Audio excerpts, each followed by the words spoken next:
Sociedade, ter ou não ter.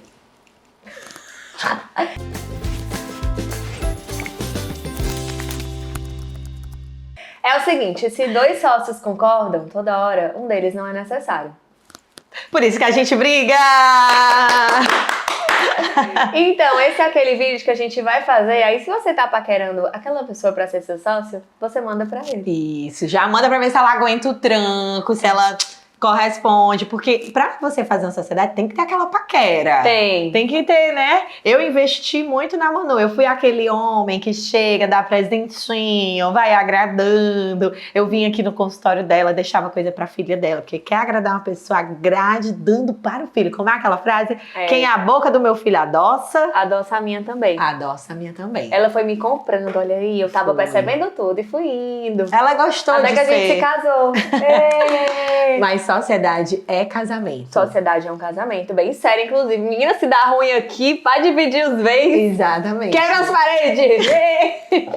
Mas então, vamos dar algumas dicas muito importantes para você escolher um sócio. Exato. E manter a relação saudável. E manter a relação saudável, porque eu vou dizer, se tem uma coisa que eu admiro muito, é a nossa parceria.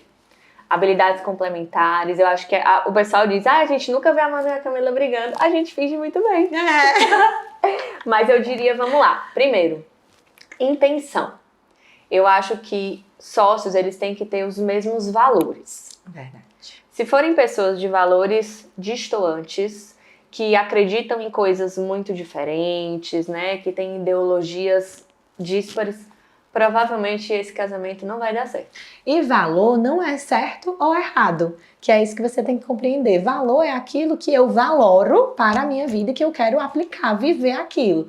Então, por exemplo, organização. É uma coisa que a Manu valora muito. Eu não sou muito boa em organização e ela estava sempre me cobrando.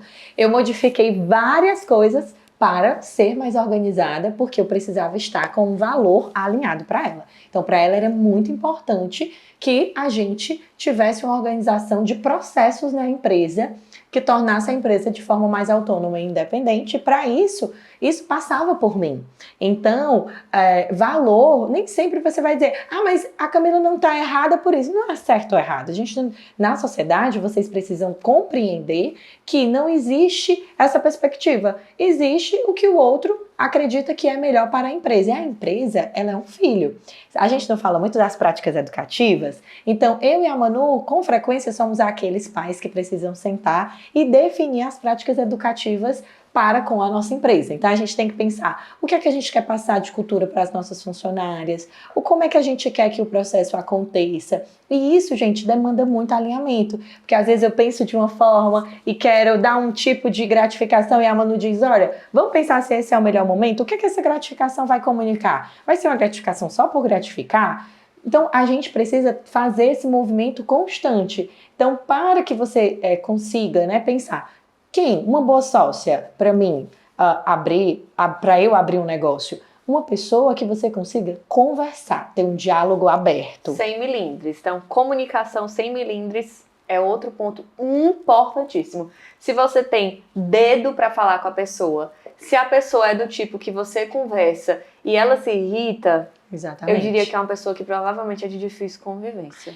E outro ponto que eu também vejo muito importante é vocês conseguirem resolver o conflito ali e não gerar danos para a relação de vocês pessoal. Nós, quando a gente começamos, nós éramos colegas de profissão. A gente não tinha uma amizade. Então, a gente decidiu essa sociedade baseado nas nossas características da vida profissional, do que a Manu me conhecia enquanto profissional e do que eu conhecia ela enquanto profissional.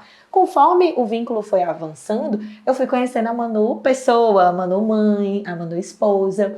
E aí é óbvio que nós vamos ter ali as nossas diferenças, mas quando a gente acaba uma confusão, a gente continua a nossa relação, isso não traz nenhum tipo de mágoa, ressentimento, a gente não fica voltando para aquele mesmo ponto, a gente procura ser objetiva. Então a gente já enfrentou diversos desafios, né, de discordâncias, mas também quando a gente resolveu, pronto, aquilo ali acabou, se torna uma piada, porque se for uma pessoa que vai ficar pesando muito, remoendo, ou não conseguindo, né, seguir, porque tem momentos que a Manu precisa ceder e tem momentos que eu preciso ceder.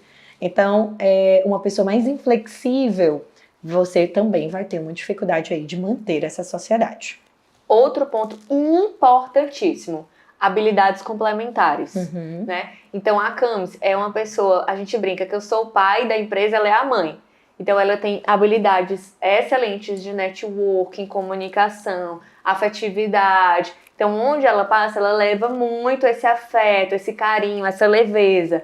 Então eu já fico mais na parte administrativa, financeira, alguns processos, nós duas somos muito criativas, alguns processos criativos eu também cuido. Isso.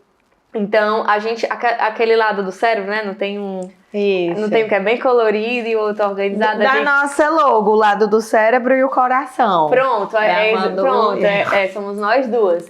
E essas habilidades complementares, elas são muito importantes, serem sócios com habilidades complementares, mas o que eu acho muito bacana de nós duas, uma vê a habilidade da outra e uma tenta aprender. A gente não se fecha. Então, por exemplo, ela me ensina muito sobre comunicação com a equipe, sobre para eu ponderar algumas coisas, ao passo que eu também vou ensinando para ela sobre posicionamento, sobre um pouco mais de firmeza em algumas coisas. A gente vai verificando os hiatos uma da outra e vai sempre ponderando. A gente entende que quando uma pondera a outra, não é sobre pessoalidade, não é sobre a Camila pessoal, é sobre a Camila gestora da empresa. Ela entende que eu não estou falando nunca pro mal dela, é sempre pelos nossos filhos, é para que a empresa cresça.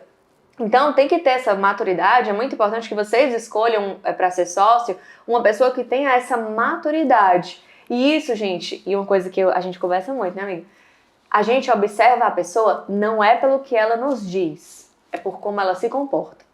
A gente observa uma pessoa por detalhes. Eu brinco muito assim, eu observo uma pessoa pela maneira como ela trata alguém mais humilde, eu observo uma pessoa por ato de gentileza, pela organização que ela tem com as coisas dela, ou pela proatividade que ela tem. Então, eu até estava conversando com outra pessoa, e eu estava observando, num certo treinamento que eu cheguei para dar, eu observei quem foram as pessoas que me ajudaram a organizar o espaço proativamente. Eu observo quem chega no horário, eu observo quem entrega algo antes do prazo, mas eu observo quem faz isso porque é assim.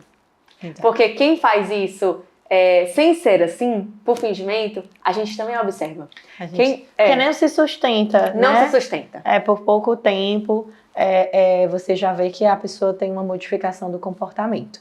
Então, para finalizar, escolha também uma pessoa que você sabe que, independente da circunstância, ela vai priorizar a empresa, ela vai lutar pela empresa. Porque quando eu e Manu, a gente acaba se despindo das nossas vaidades que a gente tem, é difícil ouvir, às vezes, uma chamada de atenção, de dizer, Camila, você errou nisso, não era para ter feito aquilo, mas a gente consegue deixar isso de lado, o nosso ego, tudo pelo favorecimento da nossa empresa, que na verdade é pelo nosso propósito, porque a gente sabe que juntas nós conseguimos ir muito mais longe do que sozinhas. Compartilhe com a gente a sua experiência, se você tem um sócio ou uma sócia que é muito maravilhoso, se você está passando por alguma dificuldade. E também mande esse vídeo para alguém que você deseja ter como sócio, ou se você já tem essa pessoa especial na sua vida.